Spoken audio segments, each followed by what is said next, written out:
Welcome back to DFC Books. It is fantastic to have you here with us again. Great to be here. If you are a regular listener, you know the drill. We don't just skim the dust jacket and read the blurb. No, we definitely don't do that. We like to get our hands dirty, dig into the text, and really figure out what makes these stories tick. And today, oh man, today we are not just getting our hands dirty. We are getting dragged through the mud, the snow, and probably some sharp brambles too. It is certainly going to be a rough ride today. We aren't dealing with a polite drawing room drama or a comedy of manners. Not even close. We are heading out to the isolated, windswept Yorkshire moors. Exactly. We are unpacking the dense, stormy, and honestly often terrifying world of Emily Bronte's Wuthering Heights. A book that really stands alone. It really does. Now, before we head out onto the moors and get completely lost in the fog, I have a quick request for you. We build this show for you, the learner, the curious mind. We really do. So we want to hear from you. Leave a comment with your book requests. What should DFC Books tackle next? We love seeing those suggestions roll in, so let us know what you want to hear. Please do. It helps us curate these deep dives to exactly what you're looking for. It's always fascinating to see where your interests lie. But right now, we have to talk about Wuthering Heights. I have to admit, rereading this for the episode, I was shocked by the intensity. You think classic literature, you think maybe a bit stuffy, maybe a polite romance with some misunderstandings. Yeah, you're expecting Jane Austen, maybe. This is not that. This is a story of obsession, ghosts, revenge, and people just being absolutely horrible to each other. It is visceral, isn't it? It gets under your skin. And it's so important to set the scene right away. This novel was published in 1847, and it stands quite apart from the work of Emily's sisters, Charlotte and Anne. How so? It doesn't have the moral didacticism you might find elsewhere in the Victorian era. It's not trying to teach you a clear lesson about being a good person. It's just presenting this raw, elemental human nature. And it does it through this really interesting structure, a story within a story. A nested narrative, exactly, which we'll get into. But the setting is practically the main character. It takes place in the harsh, isolated moors of Yorkshire. And the title itself tells you what you're in for. Wuthering isn't just a cool-sounding fantasy name. No, it's a descriptive term from the dialect of the region. In the book, we learn that wuthering is a provincial adjective used to describe the atmospheric tumult to which the station is exposed in stormy weather. Atmospheric tumult. It implies a turbulent, windy, rough climate, and that weather reflects the internal states of the people living there. The trees are bent permanently by the wind. The people are bent by their passions. That's a great way to put it. So our mission for this deep dive is pretty clear. We need to map out this incredibly tangled genealogy. Oh, the family tree. Because everyone seems to be named Catherine, Linton, or Earnshaw.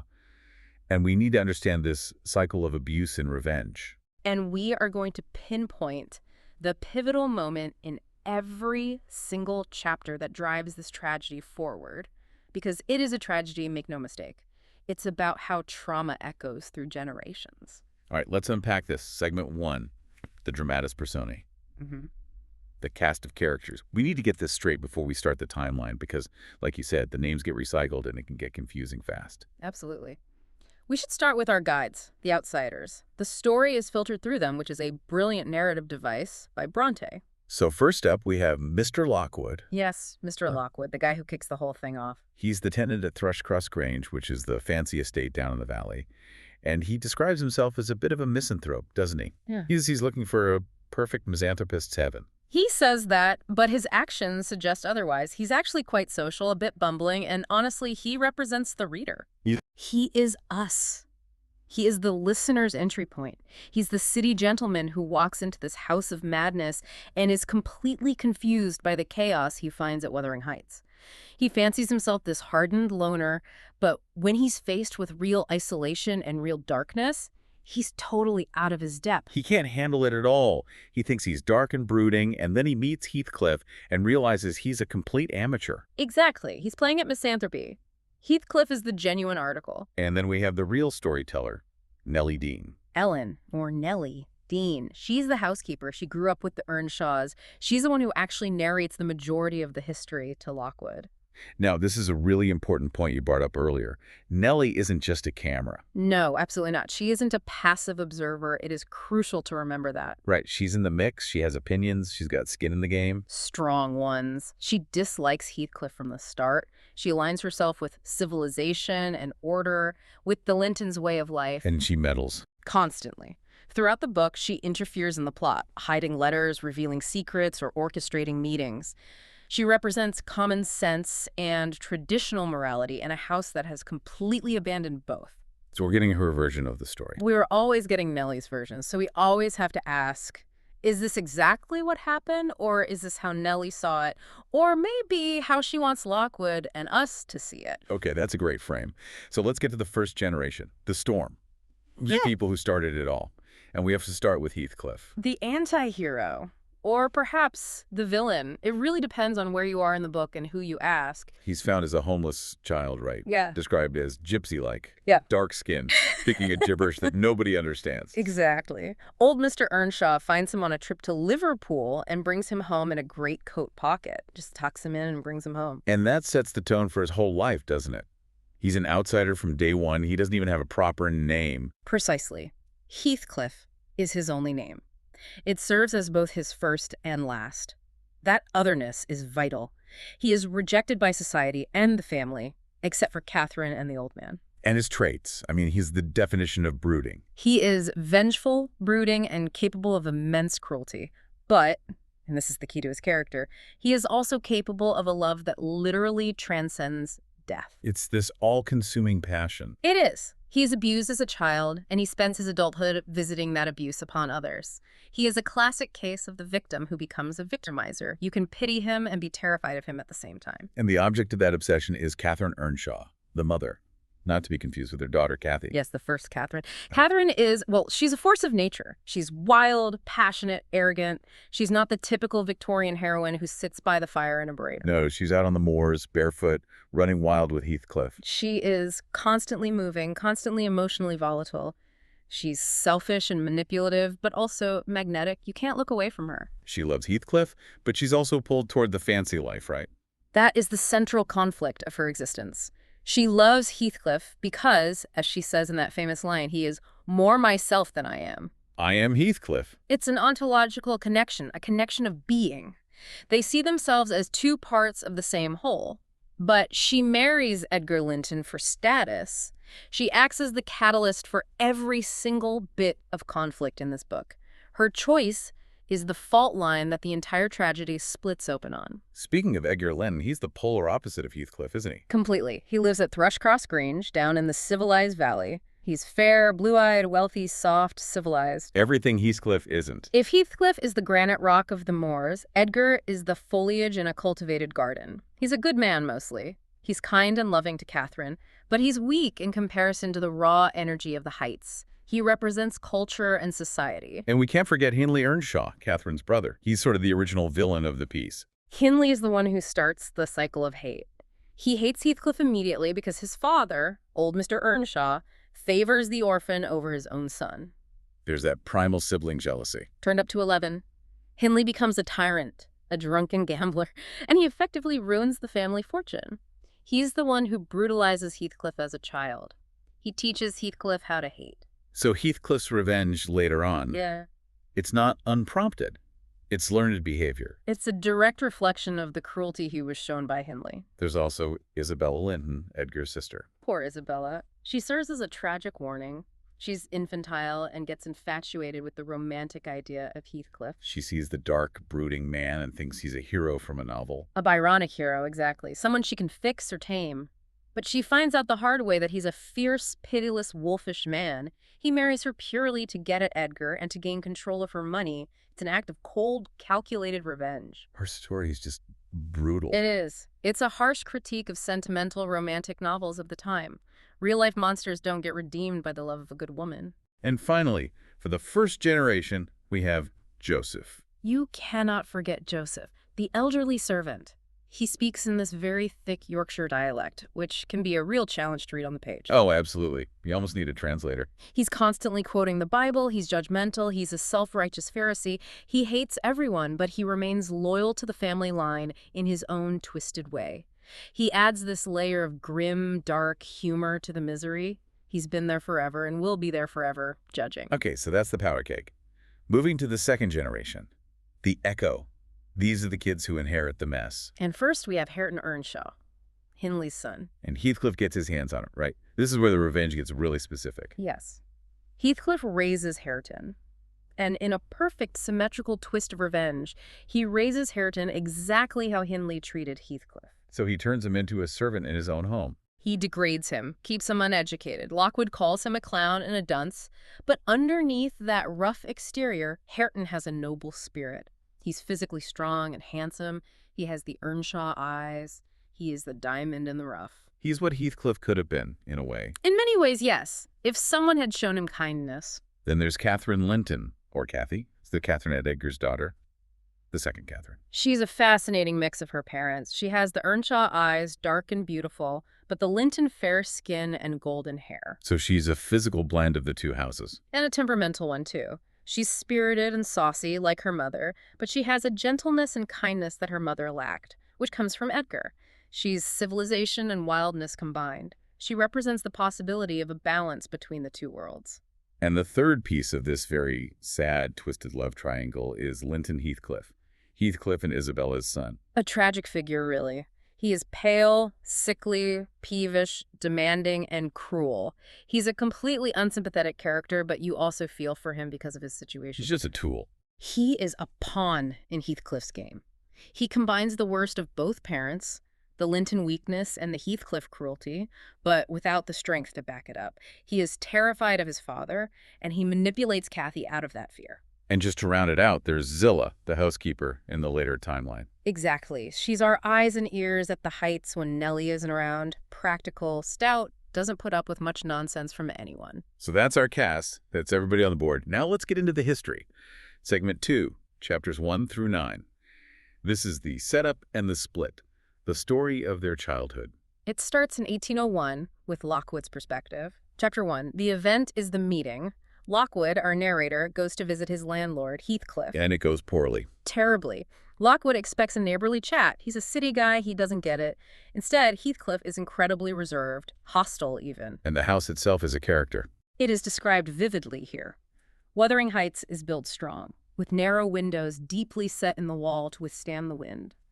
Lockwood sees the date 1500, and the name Hareton Earnshaw carved above the door. It has history. It has grit. And the dogs attack him. They do. It's a clear signal. You are not welcome here. This is a hostile environment. Civilization does not apply. The dogs are as savage as the people. Chapter 2. Lockwood, who clearly doesn't take a hint, goes back. He goes back. As snowstorm hits. He gets trapped. And here he meets the amiable hostess, young Kathy, and the clown, Hareton. He makes mistake after mistake, assuming they're Heathcliff's wife or son. He can't read the room at all. He just has no idea of the dynamics. None. He realizes everyone in this house hates each other. It's pure dysfunction. The snow locks him in, forcing him to stay the night, which is the catalyst for the whole story being told. Which leads to Chapter 3, The Nightmare. This is one of the most famous scenes in English literature. It's pure Gothic horror. It is quintessential. Lockwood sleeps in an oak-paneled bed, a closet bed, really.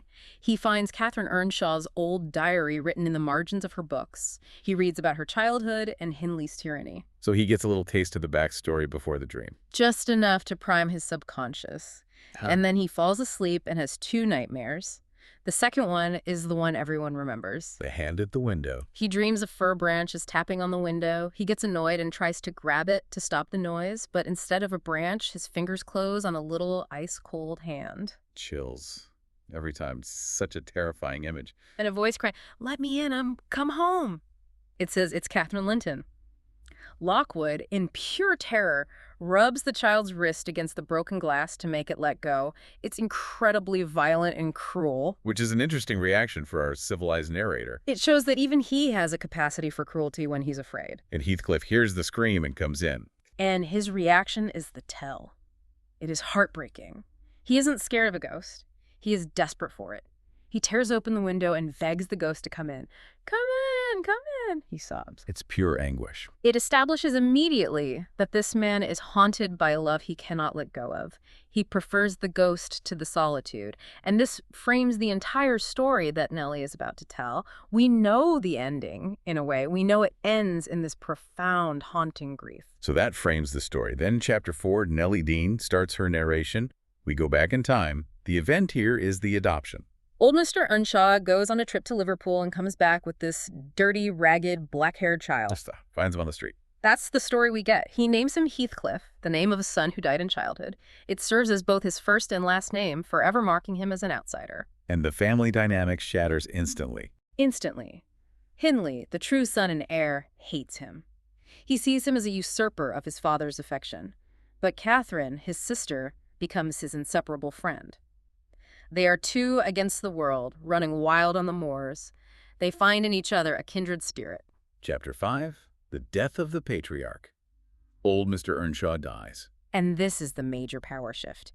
Hindley, who had been sent away to college, returns for the funeral with a wife, Frances. So now Hindley's the boss. Hindley is now the master, and he wastes no time. He orders Heathcliff to the servants' quarters, stops his education, and forces him to work outdoors as a common laborer. He tries to degrade him, to strip him of any status as a family member. But Catherine and Heathcliff are still thick as thieves. For a while, their bond is the only thing that gets them through Hindley's abuse.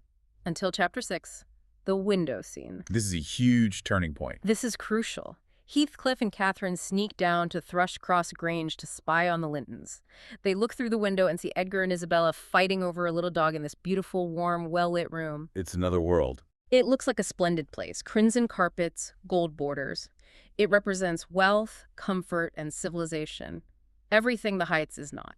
But then the guard dog, Skulker, catches them. He bites Catherine's ankle. The Lintons find her. And because she's a girl and an Earnshaw from a respectable family, they take her in. But they see Heathcliff dirty, dark, defiant, and they drive him away because he looks like a gypsy. This is the moment their worlds diverge. Yes. It is nature versus civilization. Catherine is brought into the world of civilization to heal. Heathcliff is cast back out into the darkness and the mud. And in chapter 7, we get the transformation. Catherine comes back. She returns after 5 weeks, and she is a different person. She's dressed like a lady. She's clean, polite, wearing fine clothes and a fashionable hairstyle. And the first thing she does is mock Heathcliff. The first thing she does is laugh at him because he's dirty. It's not necessarily malicious, more thoughtless, but it hurts his pride immensely. It highlights the class and culture gap that has suddenly opened between them. Heathcliff tries to clean up, though. Nellie helps him. He wants to impress her. He does, but Edgar Linton visits. And Edgar, the little civilized gentleman, makes a comment about Heathcliff's long hair, and Heathcliff just snaps. And throws hot applesauce in his face. A classic response. It's a child's reaction to humiliation. It shows he hasn't learned the polite way of dealing with insults. He's still raw and primal. And he gets locked up for it. Locked in the attic. And it's there he vows revenge. He tells Nellie, "I'm trying to settle how I shall pay Hindley back. I don't care how long I wait, if I can only do it at last." The seed of the entire revenge plot is planted right here. Chapter 8, the degradation. Things at the Heights get worse. Much worse. Hindley's wife, Frances, dies after giving birth to their son, Hareton. Hindley is devastated and dissolves into drunkenness and gambling. The house becomes a hell. And Catherine is trying to live in two worlds. Exactly. She's living a double life. She's polite and ladylike with Edgar, but still wild and passionate with Heathcliff. She's conflicted. And we see her temper flare up, too. She pinches Nellie and shakes baby Hareton, showing she has that Earnshaw violence in her, too. She's not a delicate flower. And then we hit chapter 9, the proposal and the departure. This is the turning point of the entire first half of the book. This is the moment everything breaks. Catherine comes to Nellie in the kitchen. Edgar has proposed marriage, and she has accepted. But she's not happy about it. She's in turmoil. She tells Nellie she's unhappy about it. Nellie asks her why she's marrying him. And she gives all these surface-level reasons. He's handsome, young, rich, he loves her. Shallow reasons. But then she says something that changes everything. She says that it would degrade her to marry Heathcliff now because Hindley has brought him so low. And Heathcliff is listening. He's in the room, hidden. He's hiding in the room. He hears that one word, degrade, and he gets up and leaves. He doesn't stay to hear the rest. And the rest is the most famous quote in the book, the part he misses. The part he misses is her soul-bearing confession. My love for Linton is like the foliage in the woods. Time will change it. My love for Heathcliff resembles the eternal rocks beneath. A source of little visible delight, but necessary. Nellie, I am Heathcliff. I am Heathcliff. That identity fusion, it's so intense. It suggests they are the same soul in two bodies. That she is betraying herself by marrying Edgar, but it's too late. He's already gone. He disappears into the storm. A literal storm hits that night. A tree is struck by lightning and falls, symbolizing the break in the family, the break between her and Heathcliff. Catherine, realizing he's overheard and gone, waits out in the storm for him and gets brain fever, a severe illness. So Heathcliff is gone, Catherine is sick. That wraps up the childhood history. Now we move to segment 3, The Revenge, chapters 10 through 17. We jump forward. Chapter 10, The Return. 3 years have passed. Catherine and Edgar are married. They're living a relatively peaceful, civilized life at Thrushcross Grange. And then, one evening, Heathcliff comes back. And he's not a stable boy anymore. No, he is completely transformed. He is rich, tall, gentlemanly in dress and bearing, but his eyes are full of black fire. He's been hardened. And we never find out where he went or what he did. Never. It's a total mystery. All we know is he went away a boy and came back a wealthy, vengeful man. He starts staying at Wuthering Heights again, right? With Hindley. Yes. He finds Hindley deep in gambling and drinking, and Heathcliff, with his newfound wealth, joins in. He's clearly planning to win the estate from him, debt by debt. But the real complication is that Isabella Linton, Edgar's sister, falls for him. She falls for this new, dark, mysterious Heathcliff. She sees the romantic hero, not the calculating predator. Which leads to chapter 11, the confrontation. Heathcliff sees Isabella's infatuation and decides to use it. He embraces her in the garden, mainly to hurt Catherine. And it works. Catherine gets incredibly jealous. Not because she wants Heathcliff for herself in a simple romantic sense, but because she feels she is him. His actions are a betrayal of their shared identity. This leads to a massive confrontation at the Grange. Edgar, usually so mild, finally stands up to Heathcliff. He actually punches him. He punches him in the throat. It's a rare moment of backbone from Edgar. Catherine, furious at both of them for fighting, locks herself in her room. She throws the key into the fire to force a conflict between them. She decides to break her own heart and her health to punish them both. So she basically goes on a hunger strike. Yes. Chapter 12 is the delirium. She refuses food. She goes mad. She starts tearing her pillow with her teeth, pulling out the feathers and sorting them by the birds they came from. It's this incredibly vivid scene, a psychological breakdown. She hallucinates that she's back at Wuthering Heights as a child. She claims she will not rest in her grave until she's with Heathcliff. And while all this is happening, Isabella does something incredibly foolish. She elopes with Heathcliff. She runs away with him. And in a horrific detail Nellie mentions, Isabella's little dog, Fanny, is found hanging by a handkerchief on the gate. It's a symbol of the cruelty she is entering into.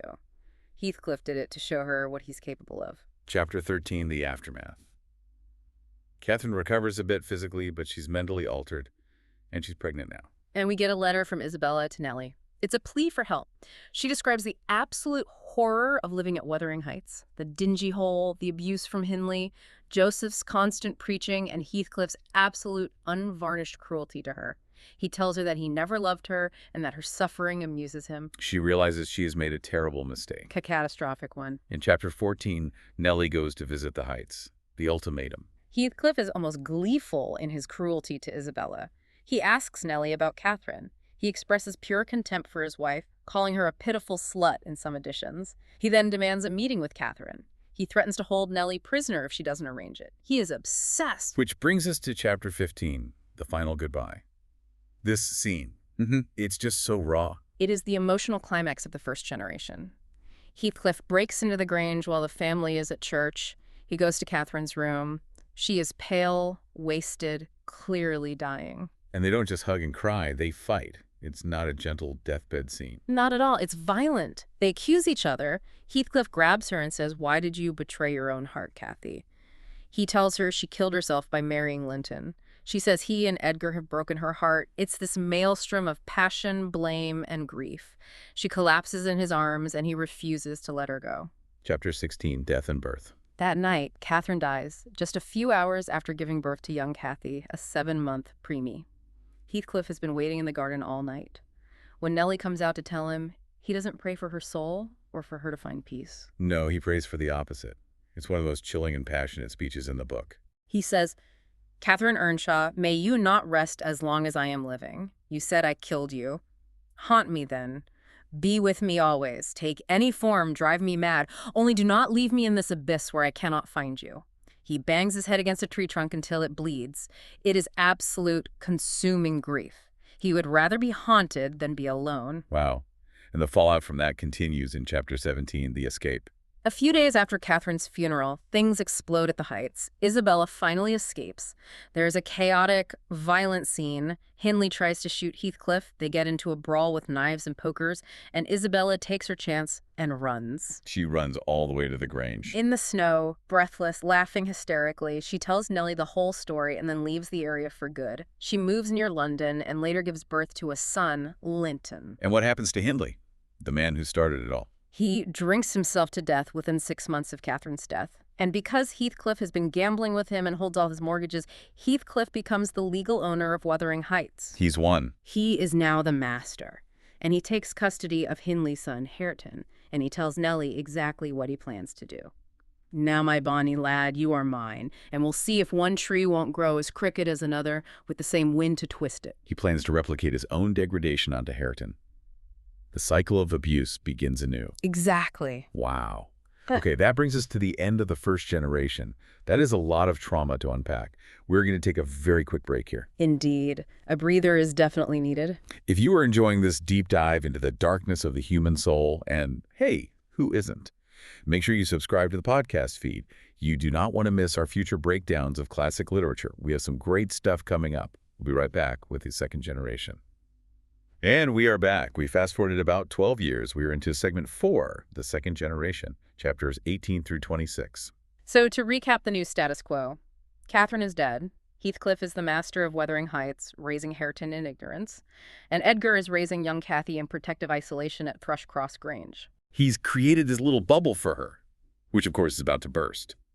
Chapter 18. Cathy meets Hareton. Cathy is now about 13. She has been raised in this beautiful, sheltered garden. She doesn't know Wuthering Heights even exists, but she's curious and has that Earnshaw wildness in her. She escapes the grounds one day while her father is away visiting his dying sister, Isabella. And she finds the farmhouse. She finds Wuthering Heights and meets Hareton, who is now a rough, uneducated young man. And she puts her foot in her mouth immediately. Almost instantly. She mistakes him for a servant. She orders him around. He's proud, though. He's an Earnshaw, and he knows it. Even if he can't read his own name over the door, she hurts his pride deeply. It echoes her mother laughing at Heathcliff's dirty appearance. It does, but the dynamic is slightly different. Cathy is naive, not arrogant in the same way, but the effect is the same. Class and education are used as a weapon. Chapter 19. Isabella dies in London. Edgar comes back, and he brings her son, Linton, home. Linton Heathcliff is the new piece on the board. He arrives at the Grange, and he is everything his father is not. He is weak, effeminate, sickly, and constantly complaining. He barely even gets settled in. Not even for a day. That very evening, Joseph shows up from the Heights. Heathcliff has sent him to demand his son. Edgar has no legal right to refuse. Chapter 20, The Transfer. Nellie has to take poor, terrified Linton to Wuthering Heights early the next morning. Heathcliff looks at this pale, whimpering boy and calls him whey-faced. He openly despises him. But why does he even want him? Property. He reveals his grand plan to Nellie. He wants Linton to marry Cathy. If they marry and Edgar dies, Linton will inherit the Grange. And when Linton, who is clearly not long for this world, dies, Heathcliff gets everything. It's a long con. It's a property acquisition scheme fueled by pure, cold revenge. Precisely. The second generation are just pawns for him to complete his victory over the first. Chapter 21, The Poacher. You jump forward a few more years. Cathy is 16 now, a beautiful young woman. It's her birthday, and she and Nellie are out on the moors when they meet Heathcliff. And he's charming to her. Deceptively charming. He plays the concerned uncle. He invites her to Wuthering Heights to see Linton, playing on her pity and curiosity. He wants to set the trap. And Linton and Cathy start a secret relationship. Yes. Heathcliff manipulates Linton into pursuing Cathy, and they begin a secret correspondence, passing love letters back and forth through the milk fetcher. It's a very juvenile, romantic courtship. In Chapter 22, Nellie finds the letters and makes them stop. But Heathcliff doesn't give up the manipulation. No, his plan is in motion. Edgar is getting sick now. His health is failing. Heathcliff intercepts Kathy on a walk and tells her that Linton is dying of a broken heart because she stopped writing to him. He's playing on her kindness, her compassion. Exactly. He knows she's a good person, and he uses that goodness against her. He makes her feel guilty. Chapter 23, The Quarrel. She goes to visit Linton. And she finds he's not a dying romantic hero. He is peevish, selfish, and blames her for his poor health. They have this fascinating argument about their ideal heavens. Right. Linton wants a heaven of peace and quiet, just sleeping.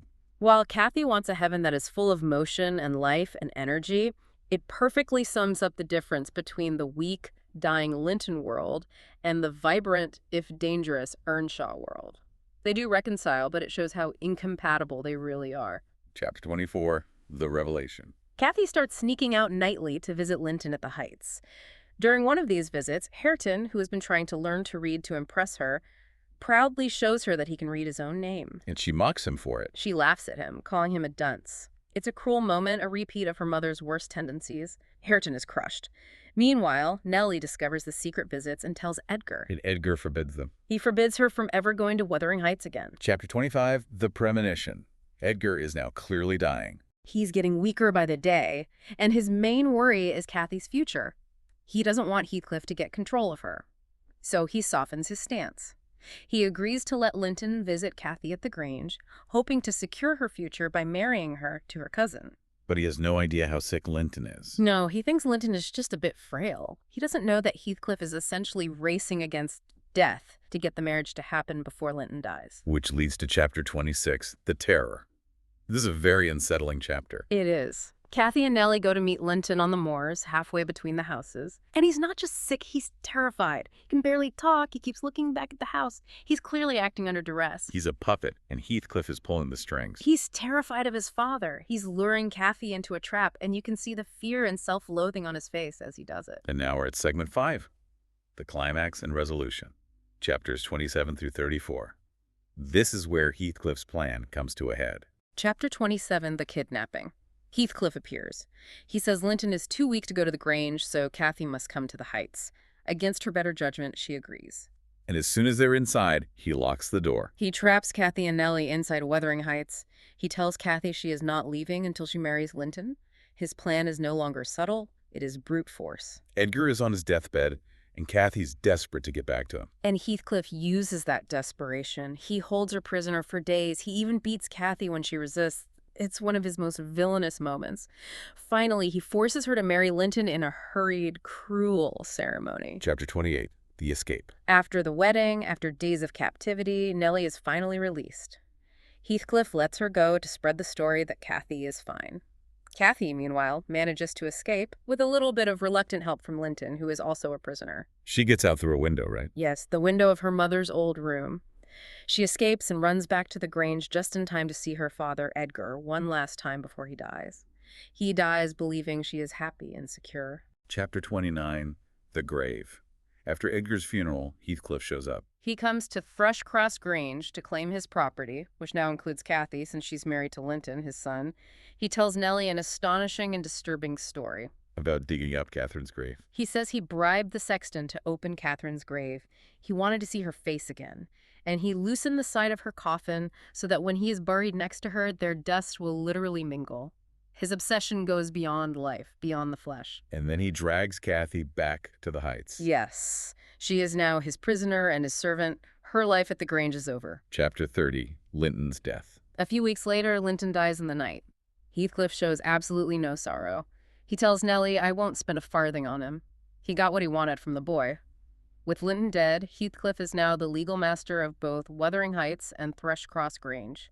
Kathy is left destitute, a servant stuck at the Heights with only Hareton and Joseph for company. And this catches us up to Lockwood's arrival in Chapter 1. This is the miserable household he walked into. Exactly.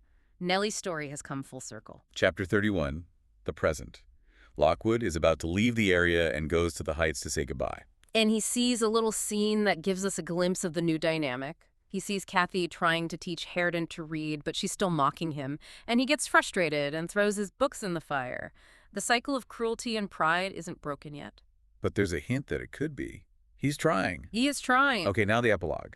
Chapter 32, The Thaw. Lockwood comes back to the area months later in September. And he finds things have changed dramatically. Nellie is now the housekeeper at Wuthering Heights. Heathcliff has lost interest. And Nellie tells Lockwood what happened after he left. She reveals that Kathy finally apologized to Hareton for mocking him. It's the turning point for the second generation. She offers to teach him to read, and he accepts. They become friends, and then allies. They defy Joseph by digging up his precious blackcurrant bushes to plant a flower garden together. They're planting something new. They are healing the blighted ground. Love and forgiveness are literally taking root. Chapter 33, The Surrender. Heathcliff's revenge starts to unravel. It unravels from the inside out. He sees Kathy and Hareton reading together, and he's struck by how much they look alike, how much they both have Catherine's eyes. He sees his beloved's features in the two people he has tried so hard to destroy. And he just loses the will to continue. He grabs Kathy as if to strike her, but he suddenly stops. He tells Nellie, "I have lost the faculty of enjoying their destruction. The whole purpose of his life for the past 20 years has been this revenge, and now, seeing them together, seeing Catherine's ghost in them, it has turned to ash in his mouth." He stops eating. Which brings us to the final chapter, chapter 34, The Release. Heathcliff starts acting strangely. He spends his nights walking the moors, talking to someone who isn't there. During the day, he just stares at nothing with this strange, joyful, yet terrifying look on his face. He's seeing her. He's finally being haunted the way he wanted. It seems so. Nellie finds him one morning, dead in the oak-paneled bed where Lockwood had the nightmare. The window is open, the rain has been soaking him, and he has this sneer, or maybe a smile, on his face. He has achieved his goal. He has gone to join her. And Hareton is the only one who really mourns him. He is. He sits by the body and weeps because despite the abuse, Heathcliff was the only father figure he ever knew. So, the ending. What happens to the world they leave behind? Hareton and Kathy are to be married on New Year's Day. They plan to move to Thrushcross Grange, the home of civilization and peace. Wuthering Heights, the home of the store, is to be shut up and left to the ghosts. Lockwood visits the churchyard and sees the three graves. Catherine's in the middle, Edgar's on one side, and Heathcliff's on the other. He notes how peacefully they seem to rest. So after all that sound and fury, what is the final analysis? What's the big takeaway here? I think it's that the book is perfectly circular. It started with hate, with Hindley's jealousy of Heathcliff, and that hate was passed down. But it ended with love. The union of Hareton Earnshaw and Catherine Heathcliff, she was technically Linton's widow, finally unites the two families. The storm is over. And the aha moment, for me at least, is that Heathcliff's grand, all-consuming revenge ultimately failed. It completely failed to achieve its ultimate goal. He got the property, he degraded his enemies, but he couldn't destroy their spirit. He couldn't stop the next generation from finding a better way. And they do it through forgiveness and education. Kathy teaching Hareton to read is the act that breaks the cycle of abuse. It's the ultimate triumph of nurture over the destructive side of nature. They choose to be better. Thank you for tuning in to DFC Books. It was a pleasure to walk through the storm with you. Nellie Dean tells us Heathcliff is gone, and Lockwood thinks the kirkyard is quiet. But the local country folks swear they still see him and Catherine walking the moors together during storms. So I'll leave you with this. Does peace only come when we lay our ghosts to rest, or do some passions simply burn too hot to ever truly die?